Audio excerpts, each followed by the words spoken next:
All right, welcome back.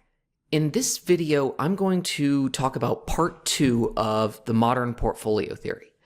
So what I'll do is I'll start off by talking about utility functions and the asset allocation step, and I'll talk about the coefficient of risk aversion. I'll talk about why we don't see the asset allocation step that much in the real world, and then finally we'll finish the example that I had in the last video and determine how we would allocate an investor's wealth. Okay, so we talked about step 1 of modern portfolio theory last time. That was the security selection step. That's the step where we identify the ideal weights of risky assets in your risky portfolio, and we finished off with a quick example. In this step, we're going to talk about how an investor allocates wealth between some risk-free asset and the risky portfolio that we optimized in step 1. So we'll identify the ideal weights that we assign to the risk-free asset and the risky portfolio. But the key here is that in order to do that, we need to have some idea of what an individual's utility function is. All right, now I'm going to throw a quick example out at you to illustrate why we care about utility functions before I actually show you a utility function. So here I have just a very basic example I like throwing out. Which investment is best? You've got 4 possibilities, different stocks with different expected returns and standard deviations, and then we have a T-bond down here, just here. If I asked you to choose between the 3 stocks, which would you prefer? Some of you might say you prefer the distressed stock because it has the highest expected return. Some people might say they prefer the large cap stock because it's got the lowest risk. But the key here is that all 3 of these securities have the exact same Sharpe ratio. So theoretically, they all are equally efficient. Now, the stock that you prefer says a lot about you. If you prefer a distressed stock to, say, the large cap stock, that indicates that you're probably less risk averse than another individual. Vice versa, if you prefer this large cap stock, that probably means you are pretty risk averse. You don't want to take a lot of risk. And that's fine. Every investor is different. Now, we do have a couple of definitions to go along with this idea of risk.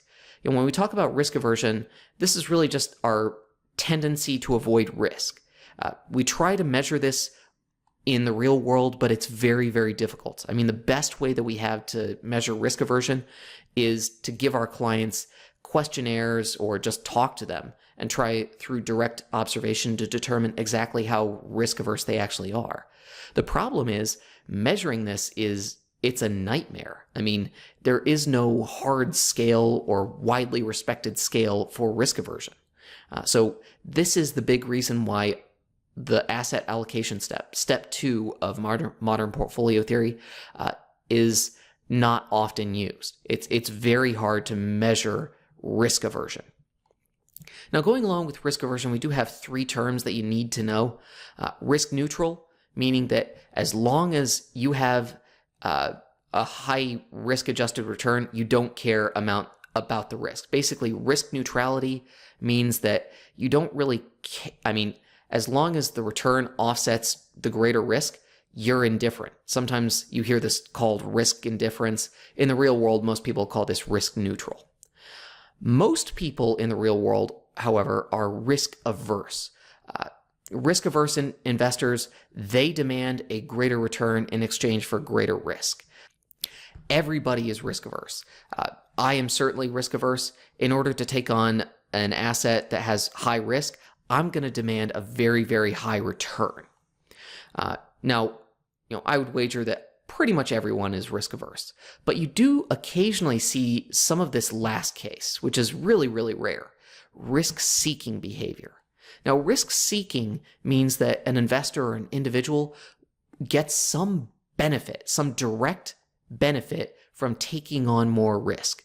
It has nothing to do with the return. It all has to do with the risk. They derive some value from that risk. Now, in investing, we don't see this much. I mean, I can't give you an example of someone who is risk-seeking in investment. In Other areas, we might see this though. The best examples I could give you would be someone who goes to the horse track and bets on the horse with the longest odds. Even though that horse has very, very low chance of winning, the benefit of thinking about what you could do by, if you won while betting on this horse with 250 to 1 odds is kind of awesome. I mean, you get some benefit from taking this risk. The other place you might see this is in the lottery. That $1 ticket that you bought for a $500 million Powerball, yeah, your expected return is, it's good, but it's less than $1. So where do you get your benefit? Well, you could make the case that you get your benefit by daydreaming about what you would buy with that $500 million you would get if you won. Okay, so that leads me to our discussion on utility functions. And our coefficient of risk aversion, or our risk aversion gets slotted right here with our utility functions. But a utility function, this thing, it's essentially a function where we model the total benefit we get from a particular activity or asset. If you might hopefully remember utility as a concept from microeconomics.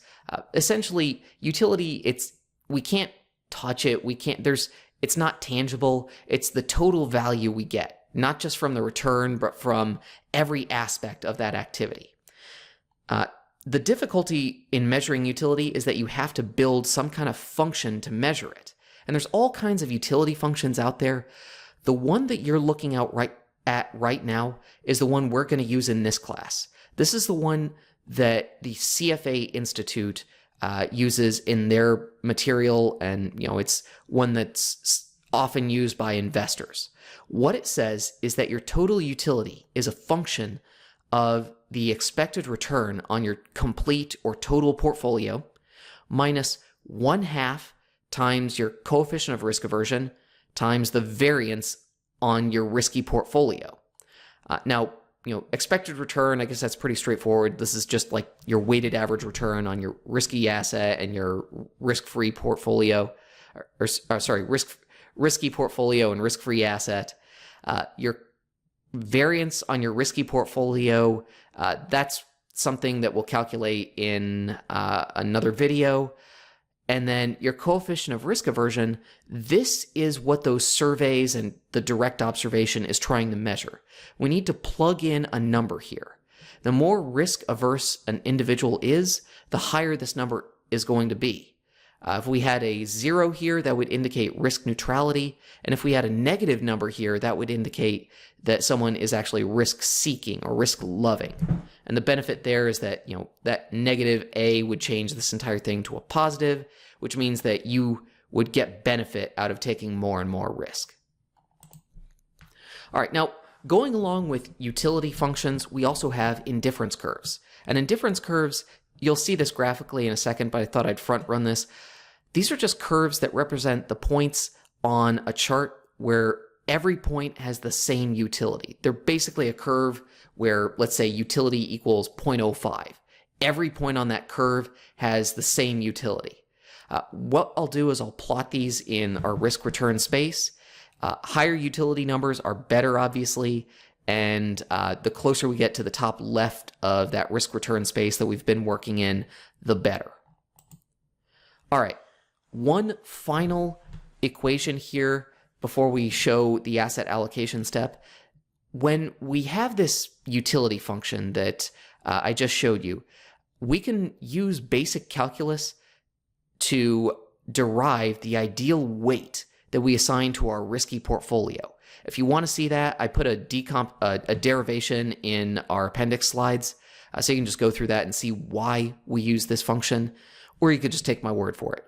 Basically, if we have that utility function that I gave you a few seconds ago, then the weight of our risky portfolio is going to be equal to the return on that portfolio minus the risk-free rate divided by our coefficient of risk aversion times the variance of our risky portfolio.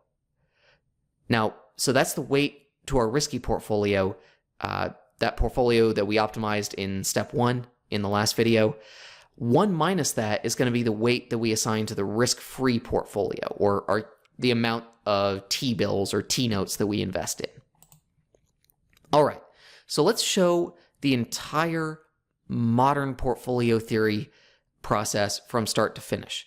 So step 1, we have a couple assets we can invest in. If it's only 2 assets, then we can just plot the weights and we get something like this, where every dot here represents a portfolio combination with a different set of weights for those 2 risky securities. Next, assume we can invest in a risk-free asset. Well, that risk-free asset is going to have a return, in this case, of 5%, and because it's risk-free, there's 0 portfolio volatility.